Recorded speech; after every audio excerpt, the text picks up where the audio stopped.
Historically, back to school sales have given a very strong indication to overall fourth quarter and holiday.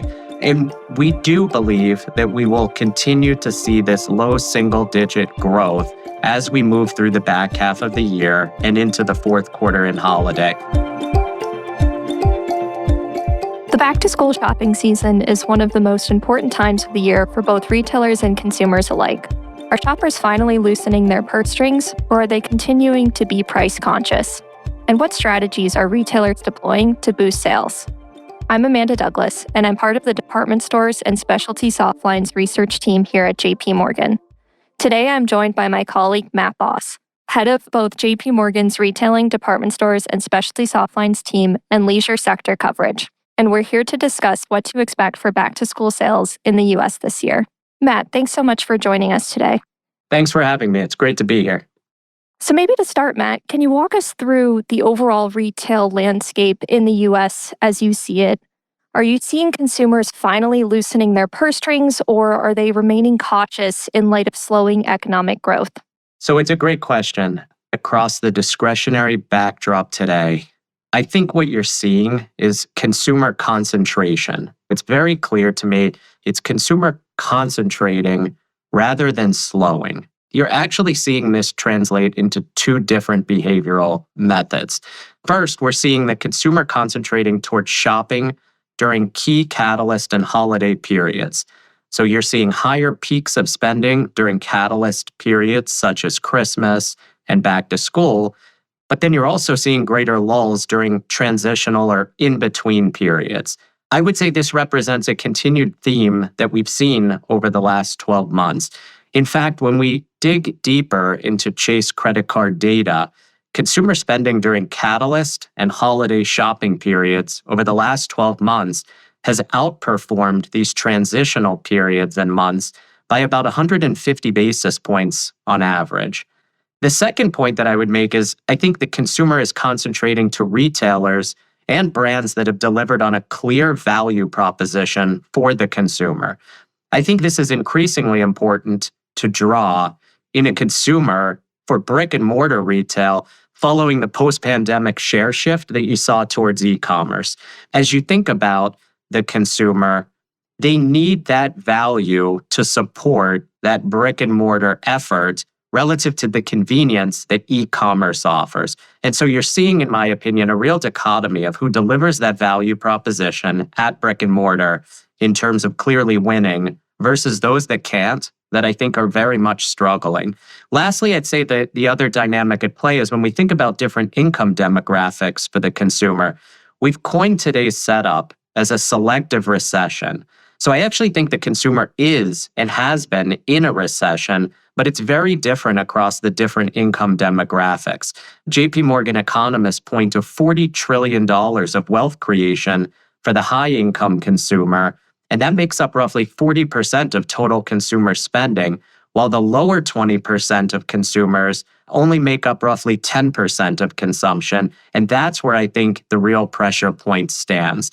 It's that lower 20% of the consumer cohort where the cost of living is impacting their ability to spend on discretionary categories. We've actually done survey work on this, and roughly 70% of consumers at the low-income demographic today would cite that their current savings is insufficient to cover their cost of living. So the way we kind of shape up the landscape would be the days of pricing without product improvement is over. That's a clear theme that we're seeing across both retailing and leisure. And the outcome of that is that you're seeing consolidation at brick and mortar. And I think that's really tied to this zero-sum game at retail and the evolving definition of convenience, which makes value paramount. That's helpful on the overall retail landscape. And as you think about the back-to-school shopping season in particular, what are you overall forecasting for sales to look like this season? And how do you see back to school for retailers and consumers? Yeah, it's extremely topical. So as we look at the backdrop, back to school sales for US apparel and footwear, we forecast to grow low single digits this year. And if I take a step back, that roughly 2 to 3% growth rate on consumer spending is exactly commensurate with what we've seen over the last several catalyst periods for consumer spending, really over the last 18 months. And again, to me, this points to a concentrating rather than slowing consumer backdrop. When we take a look, for example, near term at May and June, we saw roughly 2 to 3% spending growth, and that coincides with Mother's Day and Father's Day. That actually compares very favorably to March and April, around that spring and Easter seasonal catalyst, where we saw consumer spending within our Chase credit card data very similar in that 2 to 3% growth rate. And if you look back at Christmas and holiday last year, again, spending growth was also in that 2 to 3% range, which points to consistency and points to a very resilient consumer backdrop over that last 18 months. So overarching, I'd characterize spending during these catalyst periods, which would include this year's back to school, as very consistent, low single digits, up 2 to 3% range. It's the in-between periods that I was citing, or the transitional periods such as July, where we're seeing this consumer concentration impact. And that's where I think you're seeing consumer spending that does moderate when there is not a catalyst to spend.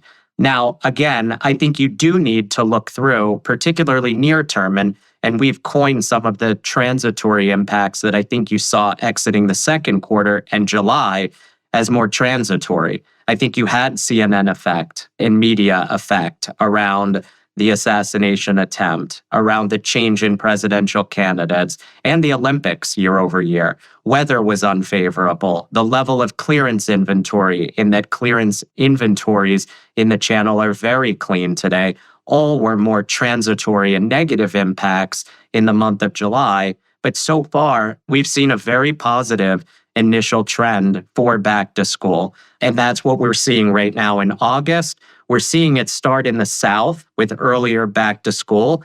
And now we're seeing it translate into the Northeast in terms of accelerating traffic trends at brick and mortar with back to school categories. And are there any trends you're seeing across back to school sales? And are retailers doing anything differently this year, in your view, to attract shoppers? One of the trends that we're seeing this year for back to school is a more clear emphasis on newness and really an amplification of value from apparel and footwear retailers. Brands like Abercrombie, Hollister, American Eagle entered the back to school season with a very distinct marketing and merchandising strategy across both men's and women's. And at the category level, across denim, tops, and non-bottom tops, as well as dresses and activewear. I'd say if you take it a leg deeper by category, denim would be the particular category of trend right now. That's where we're seeing a head-to-toe denim fashion trend, and fabrication extending not only to the bottoms, but also to tops, jackets, and even accessories, including handbags and shoes. So I do believe that there's an underlying denim trend and denim cycle from a fashion element. I think what's enabled this focus on newness, particularly across the specialty apparel and global brands, it's really how healthy inventory levels are today entering this year in the channel. And if we think about that from a year over year basis, inventory growth still today is roughly 100 basis points above sales growth. But that inventory growth entered the year 600 basis points below sales growth, or a 700 basis points reversal relative to a year ago. So broadly, in particular specialty retail, we see a much more rational promotional backdrop. I think the other theme that I mentioned before would be value. And if I look across the landscape, one of the more strategic changes this year that retailers are making is an increased focus on value and quality of their product offering, and really amplifying the marketing message to consumers, more so around the quality, the make, the innovation, and the newness, rather than just emphasizing price, markdowns, and discounts. As we wrap up the podcast today, Matt, do you think strong back to school sales are a positive sign for the wider economy? So historically, back to school sales have given a very strong indication to overall fourth quarter and holiday. And we do believe that we will continue to see this low single digit growth as we move through the back half of the year and into the fourth quarter and holiday.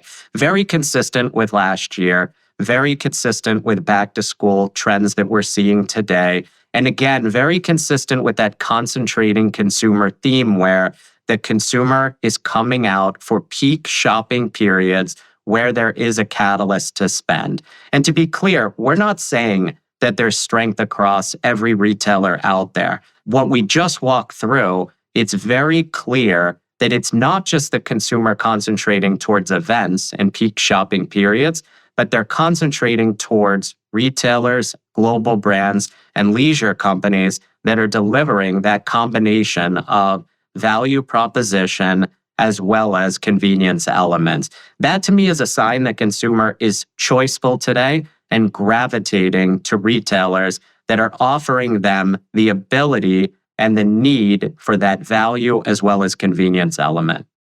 Matt, thank you for the time. I appreciate the points you raised around a concentrating consumer rather than slowing, especially as we think about the back to school season, where you're seeing trends on denim, the amplification of value and newness, and continued market share gains across off-price retailers. Thanks so much for having me. Look forward to joining again. And thank you to our listeners for tuning in to Research Recap on JP Morgan's Making Sense podcast. We hope you join us again next time. Thanks for listening to Research Recap. If you've enjoyed this conversation, we hope you'll review, rate, and subscribe to JP Morgan's Making Sense to stay on top of the latest industry news and trends. Available on Apple Podcasts, Spotify, Google Podcasts, and YouTube.